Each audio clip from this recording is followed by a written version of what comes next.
Welcome back guys to a new Cyberpunk video. If you thought the new Netrunner build was totally OP and seriously overpowered, then wait before you see this. I managed to become completely invincible with infinite Berserk, infinite invincibility and infinite slow time all at the same time. This is basically like using Sandevistan and Berserk with a God mode cheat all at the same time. This build will simply abolish death. You can fight versus max tech for over 20 minutes without ever dying. Berserk will basically never be down, will never be interrupted, and you can just fight max tech as if they were just normal enemies. And of course all the footage for this build was done on very hard as usual, and if you had troubles finding those deaths, I added you some little hints so you can see them. With this build I was able to achieve over 20 minutes of almost uninterrupted Berserk gameplay with additional slow time that was almost active every time. This build is the absolute god mode for Cyberpunk and by far the best build you can currently make. It is a simple max tech hack and slash shredder that will simply kill everything. Playing with this build feels like having Sandevistan and Berserk active at the same time, and you won't even need the DLC for it. But how do we actually get infinite Berserk and infinite slow time at the same time? Well, first of all, we have to use the Biodyne Berserk Mark V, because the Biodyne Berserk gives you invincibility, like any other Berserk, and it also allows your health to drop to 25% to trigger a certain effect. But the most important effect is that together with Axolotl, you can extend the Berserk duration literally forever. It is quite similar to the Apogee Sandevistan, which can also be extended with Axolotl, but the only difference is that it cannot be activated at any time. But instead you can keep it active forever. When you carefully watch the footage, you will realize that the Berserk meter is constantly pushed up for every kill we make. Unlike the Apogee Sandevistan, the Berserk will never stop by itself. But Berserk is not only giving you a 12.5% extended Berserk duration per kill, it of course also reduces the cooldown of all the other components by 12.5% for every kill, for example for the Reflex Tuner and for Second Heart. And now our health mechanics come into play, because whenever your health drops to 35%, the Biomonitor and Blood Pump will automatically heal you. And at the same time it will also trigger the Reflex Tuner, which will further extend the Berserk duration by simply slowing down time. You will be constantly pushing your health up and down to trigger the Reflex Tuner again and again and again. The Reflex Tuner is activated every 5 seconds and will help you to keep up your Berserk duration. And all you have to do for this is just making kills. You don't have to care about healing, you don't have to activate anything. Once you activate Berserk, you will be in God mode and you just have to make kills as fast as possible. Whenever Berserk is active, your screen will actually be reddish, and whenever slow time kicks in additionally to that, it will turn bluish, because that is the same color as when you activate Sandevistan.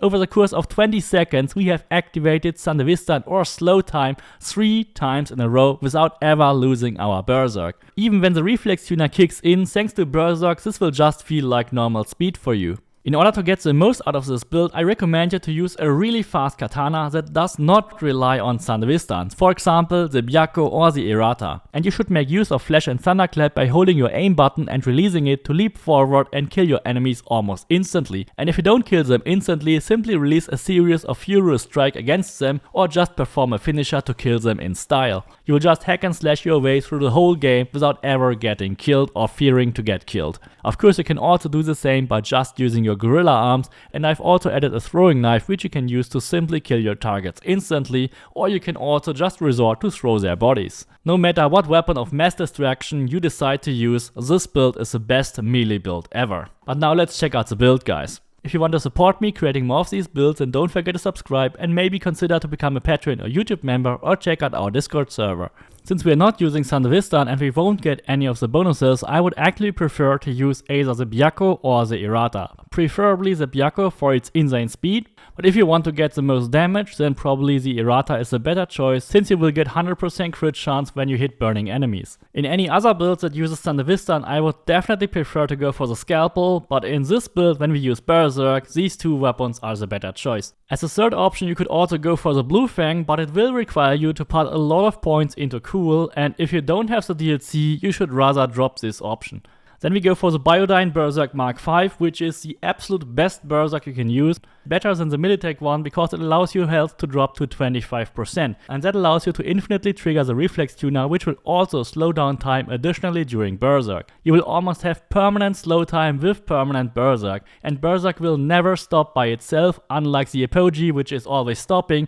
When you combine the Biodyne Berserk with a Reflex Tuner and Axolotl, you can easily keep this up forever without having to activate it ever again. And since the Reflex Tuner also triggers every 5 seconds, you will also almost have permanent slow time. Additionally, you can use your gorilla arms, but if you want a pure katana build, of course you can also drop this option. What you should definitely use is for your auto healing and to trigger the Reflex Tuner again and again and again is the blood pump combined with a biomonitor. This is also your safety net and will keep you alive if your Berserk is ever running out. Now let's check out the Cyberware. For this build I recommend you have around 300 capacity to make it work perfectly. Of course you can use the Edgerunners perk to get there. The most important items here are the Axolotl, Biodyne Berserk and the Reflex Tuner, and the second most important will be a second heart, blood pump and biomonitor. Everything else is pretty much replaceable, but be sure that your armor value doesn't drop too much. If you have the DLC and if you went for the Songbird ending, of course you can add the Quantum Tuner here, but it is not an essential item. The heavy lifting will be done by the Axolotl, and the Axolotl is a base game item. The Quantum Tuner will not really speed this up any further because it also has a cooldown by itself, so I would rather say you save the capacity and save it for something else. Then we have the Axolotl here, of course, which does the insane magic of extending your Berserk Cyberware and of course also reducing the cooldown of Reflex Tuner and Second Heart. And since it triggers Reflex Tuner around every 5 seconds if you make enough kills, it will massively help you keeping up your Berserk. This is like an infinite invincibility glitch and the reason why we have to use the Biodyne Berserk, because the Biodyne Berserk allows your health to go down to 25%. And since your health is automatically pushed up and down with Biomonitor and Blood Pump, you will always trigger the Reflex Tuner when it's available. In the optics, if you have the DLC, you can go for the Kiroshi Cockatrice optics, but if you don't have the DLC, you can just use normal optics and use the Stabber instead, which will also increase your crit chance for your blades. The Kiroshi optics would give you a bit more crit chance, but you will be comfortably sitting at 70% crit chance anyway. In the arm Cyberware slot you can use the gorilla arms, they don't cost you any capacity, just make a manual save and when you reload that save you will get the 8 capacity immediately back. The skeleton slots we try to get as much armor as possible from the epimorphic skeleton and from the normal parabellum, and in the third slot we will use dense marrow to increase our melee damage. In the nervous system, of course, you can additionally add the Stabber if you have more capacity than 300, but definitely use the Reflex Tuner because it is a mandatory item to extend the effect of Berserk. In the integumentary system, you go for the subdermal armor, pain editor and carapace. Carapace is an extremely powerful item as it will increase your armor when you are shot from behind or from the sides, which basically always happen when you fight police or a lot of enemies standing around you. If you also fill out all these 6 slots, you will get an additional 5% damage reduction from your Cyberware perks. If you're going for the throwing knives approach, you can also add a handle wrap in your hands Cyberware slot. Other than that, you can use this capacity also to just equip a Stabber.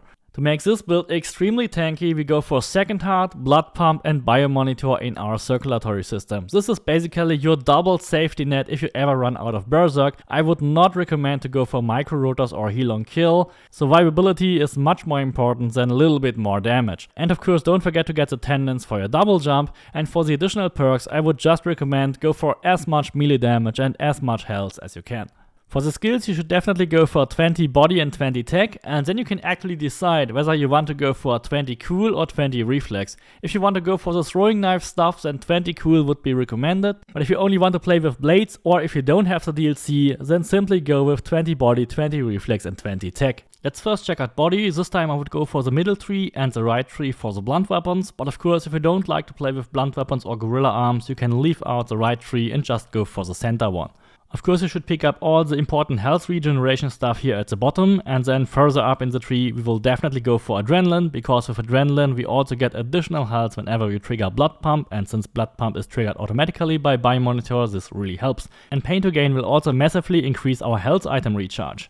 Then in the right tree we go for Wrecking Ball, Breakthrough to bypass enemies' armor, Kinetic Absorption for more damage, Fly Sweater for reduced range damage, and Clapback for increased stun chance. But of course the most important ability here is Quake, and when you combine that with a Ripple effect, you will get 15% health for every enemy you hit by the Quake, which is really strong. And the finisher is probably the most important perk to kill those heavy max attacks very quickly and efficiently. In the Blades tree we will pretty much do the same. We will go for a very strong ability called Flash and Thunderclap here in the middle, and then for the finishers, which will ensure that we can quickly kill even the heaviest and strongest max tech soldiers. The finisher is actually not needed, as it will only increase your stamina for dismemberments, which is not really needed at all, especially on higher levels, so it is not important to go for Reflex 20, but of course you can do that if you want to. In the bottom center we will go for Slippery to reduce the damage, then of course Dash, and on the right we will go for Lead and Steel to enhance our blades and unlock the Flash and Thunderclap perk in the middle, which is our most important attack we will probably always use for almost every enemy. And if our enemies don't die from Flash and Thunderclap, we can use a finisher, and of course we will enhance these finishers to get a higher distance and make them more eligible to finishers. Cool is actually a really optional tree, so only go for it if you have the DLC and if you really want to play with the throwing knives. Without the DLC you should reduce it by 10 points and go for a Cool 4, or spend whatever is left on Cool and also maximize Reflex instead. The most important perk here on the right tree will be Juggler, because it will make sure that we will get our blades returned instantly, which is really important if you ever want to do anything with blades. We will go for Feline Footwork for the increased movement speed. Scorpion Sting is actually totally unimportant, but it is needed to get to the Juggler perk. Style over Substance will help you to get critical hits, but it is also pretty much situational. Much more important are Pounce and Act of Mercy to actually allow you to perform finishers even with your throwing knives. Sleight of Hand will give you more critical damage, and Pay It Forward will give you 200% damage for a melee attack with your throwing weapon, which is extremely great for the finishers. Parasite is also extremely cool because it gives you health for every headshot, and Neurotoxin cripples their movement, which makes it easier to hit your targets. Of course, Quick Getaway will increase your movement speed, and Killer Instinct will further boost your stealth damage if you go that route. The tech tree is also reduced to the minimum. If you don't have enough points, then rather remove them from Cool, just don't remove them from Tech, Body or Reflex. All things Cyber, Steel and Chrome and Edge Runners are of course mandatory in almost every build, because we are so severely lacking Cyberware capacity. Extended Warranty will increase the duration of all our Cyberware. Chrome Constitution will actually reduce 5% incoming damage when we fill the skeleton and the integumentary system, which we actually did, so we get this perk. And Renaissance perk is of course mandatory to increase our capacity. In the left tree we will improve our health items, but we'll also go for Pyromania in case you want to use the Errata. This can be helpful because you might burn or explode something. Friendly Fire might actually also prevent you from blowing up yourself, and the rest of the perks will be used to improve our health items. You can of course totally skip Pyromania if you don't ever use anything that causes an explosion. The relic tree is really not important, there are no real game changers here, but if you want to play with Mantis Blades instead, of course go for the Mantis Blade enhancement, and if you want to play with Gorilla Arms, go for the Gorilla Arms enhancement. I hope you really liked this video, please don't forget to subscribe, leave me a like, and see you next time.